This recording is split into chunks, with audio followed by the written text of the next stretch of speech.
warahmatullahi wabarakatuh. Gengs, semoga kalian sehat ya hari ini ya. Jadi aku tuh kayak mau ngingetin ke kalian bahwa Allah yang Maha Kuasa itu Maha tahu ya, dan Dia selalu memberikan skenario hidup terhadap umatnya itu sangat baik gitu. Bayangin aja gengs gitu, aku pernah ngalamin sendiri gitu betapa baiknya Tuhan terhadap aku gitu. Suatu hari tuh aku di Banten ya, aku baru kelas 1 SMA. Waktu itu aku ketemu seseorang figur gitu, satu figur yang aku kagumi, seorang tokoh publik sih gitu. Bukan berarti aku kayak jatuh cinta, enggak guys. Jadi suatu hari tuh seperti yang udah aku ceritain sebelumnya gitu. Semoga aja yang bersangkutan bisa nonton ya, agar bisa terharu melihat cerita ini gitu. Bertahun-tahun aku tuh memang kayak punya bakat dalam ilmu dalam seni gitu. Satu, dari kecil aku kayak suka joget, suka nyanyi, terus aku juga lincah gitu, nggak pernah murung gitu. Dari SD sampai SMP sampai SMA itu aku pandai banget menyanyi, khususnya dalam bidang kesenian ya, bukan cuma menyanyi, melukis, bahasa Indonesia juga aku sangat jago gitu. Bahwasanya ketika di sekolah kelas 3 SD pun aku udah bercerita di depan kelas gitu. Jadi aku senang banget menceritakan kembali, juga menangkap apa yang udah aku baca. Jadi suatu hari tuh tante aku, Dr. Anda Pratiwi ya, sepupu bokap, yang aku tinggalin, dia tuh kayak punya majelis taklim buat para warga Kadu Gajah Desa Cening untuk mengaji di sana gitu setiap malam Jumat. Di situ juga disediakan di aula itu juga disediakan perpustakaan. Nah, aku tuh baca tentang Ratu Bilqis dan Raja Sulaiman gitu. Seorang ratu yang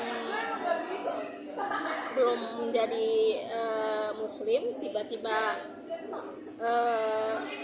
ya intinya aku menceritakan itu di depan kelas dengan sangat lantang dan sungguh sesuatu yang luar biasa menurut aku gitu.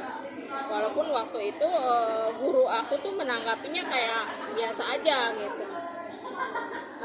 Padahal bila saat ini ada seorang murid SD 3 tahun, SD kelas 3 bisa bercerita depan kelas seperti aku, wow banget, itu udah langsung diambil sama orang casting.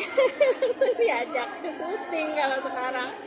Karena zaman itu mungkin zaman yang apa ya, belum bisa menghargai seorang anak, kemampuan seorang anak itu seperti apa ya. Intinya aku punya bakat dalam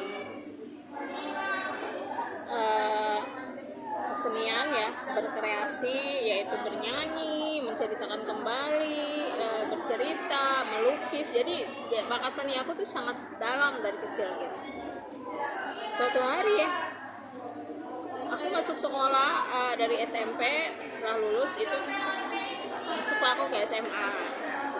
Di belakang sekolah aku ada yang syuting film gitu. Di situ aku kenalan sama sutradaranya gitu. Kenalan, aku juga main ke lokasi, kenal lah gitu. Saat dia syuting di Jakarta pun aku datang gitu, gengs. Datang ke lokasi syuting dia, main, ketemu, mau lihat syuting, Pak. Oh iya silakan. Jadi menanggapi dengan baik gitu kan. Kru-krunya juga baik, ngobrol lah gitu, semata dua mata. Dia mau menanggapi aku karena dia sadar dan dia tahu, dia paham bahwa dia pernah bertemu aku gitu di Banten gitu saat itu. Terus sekarang aku datang ke Jakarta waktu itu, ya otomatis dia kayak bertanya, kamu kok Neka datang? Oh enggak Pak, aku nggak Neka, aku lagi libur 2 hari gitu. Ibuku di Bekasi, di sini di Jakarta. Oh dia baru paham. itu belum terlalu malam sih aku pamit pulang gitu, pamit pulang ke Bekasi. Dia nganter aku, intinya aku kayak kagum tuh sama bapak itu gitu ya. Nah aku tuh kayak sekolah pun kayak merasa kayak, kok aku merasa kayak pengen deket ya sama bapak itu gitu. Bapak itu kok baik banget sama aku gitu. Nah ketika itu aku masih dalam rangka liburan ya, mainlah aku ke kaki gunung, jadi tempat aku naik gunung Pulau Sari. Jadi besoknya aku mau ke gunung Pulau Sari gitu, mau nanjak. Nah hari sebelumnya itu aku kayak nginep tinggal di desa itulah, bersosialisasi dengan teman-teman di situ gitu. Ada teman aku di situ di kaki gunung banget, jadi kalau mau ke gunung tinggal lewat belakang rumah dia, terus naikin sawah, kampung, lewatin kampung. Dalam hari itu juga kita pulang lagi ke bawah gitu. Jadi apa namanya istilahnya ya, dalam sehari kita naik gunung itu gitu. Intinya Jawinur tahu tuh kalau kita tanya Jawinur. Nah ini seperti itu geng. Jadi kekaguman terhadap seseorang gitu. Di saat aku main ke belakang gitu, ke belakang rumah teman aku yang di kaki gunung itu, karena besoknya aku gak mau melakukan pendakian dalam sehari gitu, pulang balik naik gunung terus turun lagi ke bawah gitu. Ada seorang bapak yang lagi mancing geng, bayangin tuh, bapak yang lagi mancing yang mukanya, wajahnya tuh mirip banget dengan bapak-bapak yang aku temuin di lokasi syuting yang aku datengin di Jakarta tempo hari gitu. Intinya yang aku kangenin gitu, yang aku dalam pikiran aku yang selalu, bapak ini baik deh gini-gini. Karena maklum ya, aku dari tinggal bapak tuh dari SD gitu, jadi kayak figur seorang bapak itu melekat di hati aku gitu. Jadi kayak mendapatkan seseorang yang baik hati, jadi kayak merasa ingin dekat. Masya Allah, tabarakallah, disitulah aku menyadari bahwa Allah tuh baik banget ke aku gitu. Dalam hal apapun geng, karena kita jangan lupa dengan tanda kutip kita harus takwa kepadanya ya, menjalankan segala perintah Allah dan menjauhi larangannya. Karena dari kecil aku dididik mengaji, sholat, berbuat baik gitu. Ya Tuhan juga baik terhadap saya gitu ya. Nah disitulah Tuhan memberikan penawar rindu, penawar rasa yang aku inginkan gitu. Jadi Tuhan menghibur aku melalui wajah yang mirip itu, yaitu seorang bapak-bapak yang mancing di belakang rumah teman aku gitu, di sebuah kaki gunung di Menes ya, Jiput Pulau Sari ya, di gunung yang mau kudaki itu gunung Pulau Sari gitu.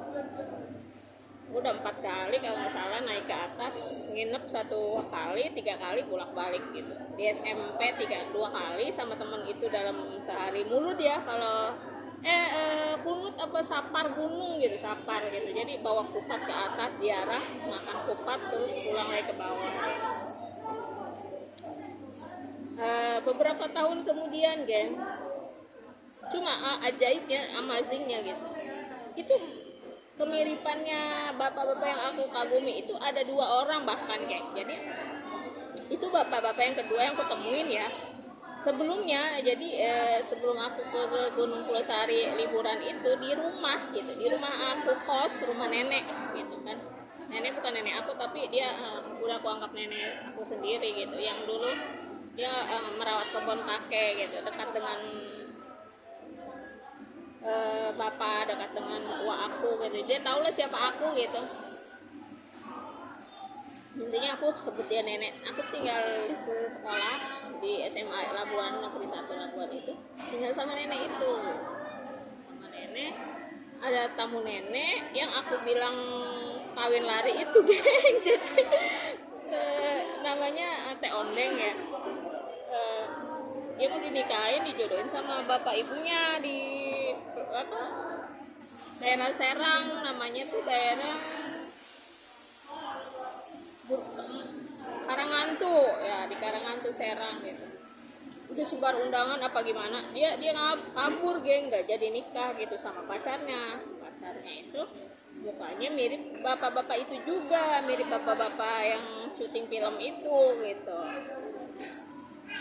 Terus aku bahkan ada satu pengamat lagi geng yang lucunya gitu, anak nenek TNC gitu.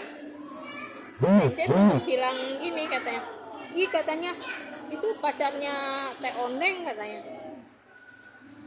kok mirip sama pacarnya Nuning ya katanya. Ih apa sih Teh, bukan pacar. Iya yang syuting itu katanya. Ih kok Teteh bisa nyimpulin dia pacar aku, ya intinya kan kamu pernah kenalan nih katanya sama dia. Ih Teteh tahu dari mana? Jadi si Teteh itu mengamati geng, kok bisa tahu ya si Teteh itu aku kenalan sama si apa bapak di syuting itu ya. Intinya Tuhan itu memberikan sesuatu. Aku masih lanjut ya geng, ini ke episode selanjutnya ada hal baru lagi yang aku alami dengan hal ini, hal serupa yang aku alami lagi gitu beberapa tahun nanti aku ceritakan di channel selanjutnya. Sekarang aku mau akhiri videonya. Assalamualaikum warahmatullahi wabarakatuh. Jangan lupa baca sebelum tidur, sampai saya habis sarapan pagi. Bye.